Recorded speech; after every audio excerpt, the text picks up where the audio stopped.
আসসালামু আলাইকুম, কেমন আছেন আপনারা? আজকের চিকেন নাগেটস রেসিপিতে কি কি সিক্রেট ইনগ্রেডিয়েন্টস দিয়ে নাগেটস তৈরি করলে অনেক বেশি টেস্টি হবে সেটা শেয়ার করব। আর সংরক্ষণ পদ্ধতি তো থাকছেই, তার সাথে থাকছে পারফেক্টভাবে নাগেট বানানোর কিছু টিপস এবং ট্রিক্স। 500 গ্রাম বা আধা কেজি হাড় ছাড়া মুরগির বুকের মাংস আমি ছোট ছোট করে কেটে ধুয়ে পানি ঝরিয়ে নিয়েছি। আর এখানে পাউরুটি নিয়েছি আধা কেজি চিকেনের জন্য 4 পিস। তো পাউরুটির পিসগুলোর আমি 4-5টা কেটে নিচ্ছি। তো এগুলো কিন্তু একটু বড় সাইজের পাউরুটি, আপনারা দেখেই বুঝতে পাচ্ছেন। আর এই যে শক্ত অংশগুলো, এগুলো ফেলে দেবেন না। এগুলো দিয়ে খুব সহজেই আপনারা ব্রেড ক্রাম্বস তৈরি করতে পারবেন। আমি এগুলো জমিয়ে ব্রেড ক্রাম্বস তৈরি করি, ডেসক্রিপশন বক্সে তার লিঙ্ক দিয়ে দিয়েছি। এখন এই পাউরুটিগুলো আমি গ্রাইন্ডারে দিয়ে পাউরুটি গুঁড়ো করে নিচ্ছি। তো পাউরুটিগুলো গুঁড়ো করা হয়ে গিয়েছে, দেখুন।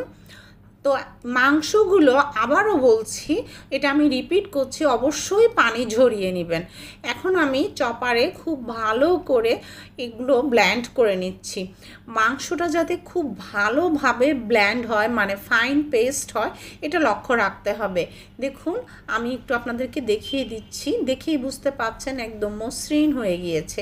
এগুলো আমি একটা মিক্সিং বোলে নিয়ে নিয়েছি, আর যে পাউরুটির গুঁড়োগুলো সেগুলো এর মধ্যে ঢেলে দিলাম।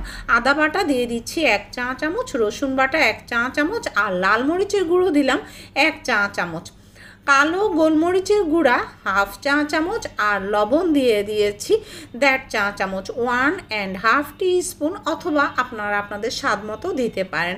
আমি একটু স্প্যাটুলা দিয়ে সব কিছু মিক্স করে দিচ্ছি। আর এখন দিব সেই সিক্রেট টিপসটা, যেই উপকরণটা ব্যবহারের কারণে নাগেটের টেস্ট বহুগুণে বেড়ে যাবে। সেটা হচ্ছে মেয়োনিজ, 1 টেবিল চামচ। এই মেয়োনিজ ব্যবহারে নাগেট ভাজার পরেও হার্ড হবে না এবং জুইসিও হবে। হোয়াইট ভিনেগার বা সাদা সিরকা দিয়ে দিচ্ছি 1 চা চামচ। ভিনেগার নাগেটের টেস্টটাকে যেমন বাড়াবে, লম্বা সময়ের জন্য সংরক্ষণ করতে সাহায্য করবে। তবে ভিনেগার পরিমাণ মতো ইউজ করতে হবে, বেশি ব্যবহার করা যাবে না। সব শেষে চিনি দিয়ে দিচ্ছি 1/2 চা চামচ। নাগেটের সমস্ত উপকরণের টেস্টটাকে ব্যালেন্স করবে। এবার হাত দিয়ে ভালোভাবে সব মিক্স করে নিচ্ছি। তো রুটি পরোটার যে খামির যেভাবে মথে নেয়, আমি সেভাবে করেও একটু মথে নিচ্ছি। খুব ভালোভাবে মিক্সিংটা জরুরি। এরপর আমি এটাকে রেস্টে রেখে দিব কভার করে প্রায় 30 মিনিটের মতো। 30 মিনিট সময় দিয়েছিলাম সমস্ত উপকরণ সেট হওয়ার জন্য।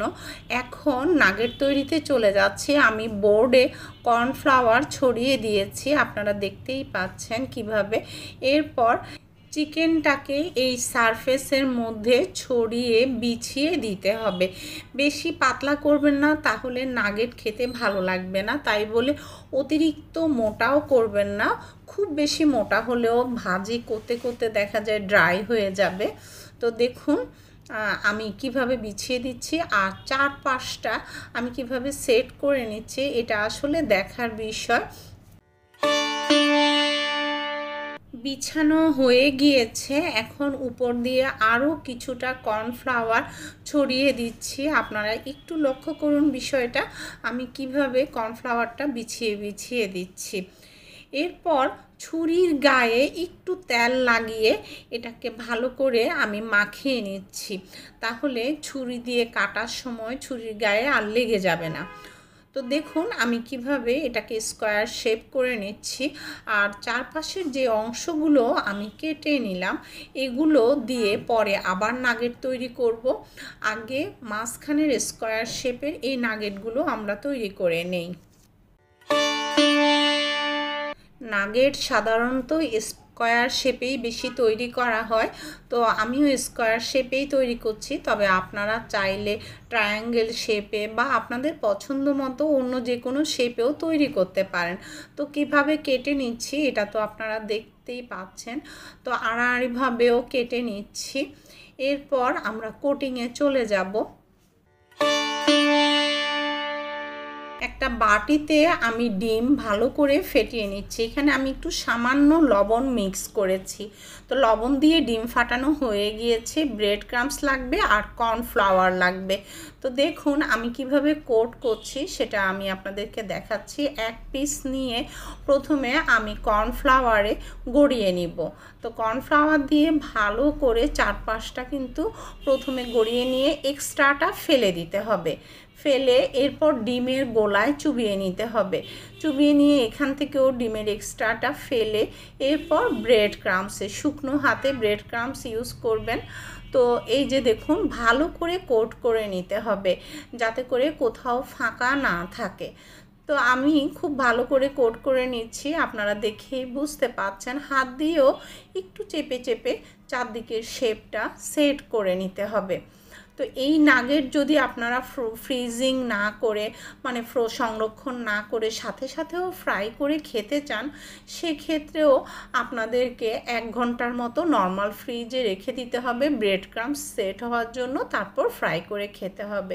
তো স্কয়ার শেপের যে আমাদের চিকেন ছিল সেগুলো দিয়ে আমার নাগেট তৈরি শেষ। এবার চারপাশের যে রয়েছে সেগুলো দিয়ে আমি হাত দিয়ে টিপে টিপে নাগেট তৈরি করে নিচ্ছি। তো আপনারা যদি চান আবার বিছিয়ে আবার কেটে স্কয়ার শেপ করে তৈরি করতে, ওটাও করতে পারেন। আর আমি হাত দিয়েই এভাবে শেপ করে নিচ্ছি। আবার একটু কোট করে দেখাচ্ছি, আপনারা দেখুন। সেই ফাঁকে বলি সবাই ইউটিউবে চ্যানেলটাকে সাবস্ক্রাইব করে পাশে থাকবেন, পাশের বেল আইকনটা প্রেস করবেন যাতে করে নো ফেল ক্লিয়ার ডিটেলস করা রেসিপির ভিডিও নোটিফিকেশন আপনাদের কাছে পৌঁছে যায়। আর যারা ফেসবুকে ওয়াচ করছেন তারা ফলো দিবেন, ফলো দিলেই পৌঁছে যাবে ভিডিওর নোটিফিকেশন আপনাদের কাছে। তো দেখুন কথা বলতে বলতে চারপাশের হাত দিয়ে টিপে টিপে যে নাগেটস আমি তৈরি করেছি সেটাও কিন্তু আমার কোট করা হয়ে গেল। এগুলো আমি ডিপ ফ্রিজে 2-3 ঘন্টা রেখে কিছুটা শক্ত করে নিয়েছি। এখন আমি জিপলক ব্যাগে সংরক্ষণ করে নিলাম। আপনারা চাইলে এয়ারটাইট বক্সেও সংরক্ষণ করতে পারেন, 2 মাস সংরক্ষণ করতে পারবেন। তো ফ্রাইয়ের সময় ফ্রিজ থেকে বের করে 7-8 মিনিট আগে ডিফ্রস্ট করে নিতে হবে। তো দেখুন আমি এখন তেলটা মোটামুটি গরম করে মিডিয়াম আঁচে ফ্রাই করছি। তো অতিরিক্ত গরম করা যাবে না। অতিরিক্ত যদি তেল বেশি গরম হয়ে যায় তাহলে এই নাগেট চুলায় দেওয়ার সাথে সাথেই কালার চলে আসবে, টেস্ট নষ্ট হয়ে যাবে। এজন্য মোটামুটি গরম করতে হবে, মাছ ভাজার তেল গরম করার সময় যেরকম করি সেরকম। তো দেখুন ফুলে ফুলে উঠেছে নাগেট, কিন্তু কিছুক্ষণ পরেই ফুলে যাবে। অনেক লম্বা সময় ধরে এটা ফ্রাই করার দরকার নেই, 4-5 মিনিটের মধ্যেই দেখবেন নাগেট ফ্রাই হয়ে যাবে। অনেকে অল্প আঁচে আস্তে আস্তে নাগেট ফ্রাই করেন, তাহলেও কিন্তু জুইসিনেস নষ্ট হয়ে যাবে, ড্রাই হয়ে যাবে। তো দেখুন আমার নাগেট কিন্তু ফ্রাই হয়ে গিয়েছে। আমি প্রথমেও আপনাদের ভেঙে দেখিয়েছি, এখনও ভেঙে দেখাচ্ছি। আশা করি আজকের রেসিপিটা আপনাদের অনেক বেশি পছন্দ হবে, ভালো লাগবে। ফিডব্যাকটা অবশ্যই আমাকে জানাবেন। ভালো থাকবেন সবাই। পরবর্তী ভিডিও দেখার নিমন্ত্রণ রইল। আল্লাহ হাফেজ।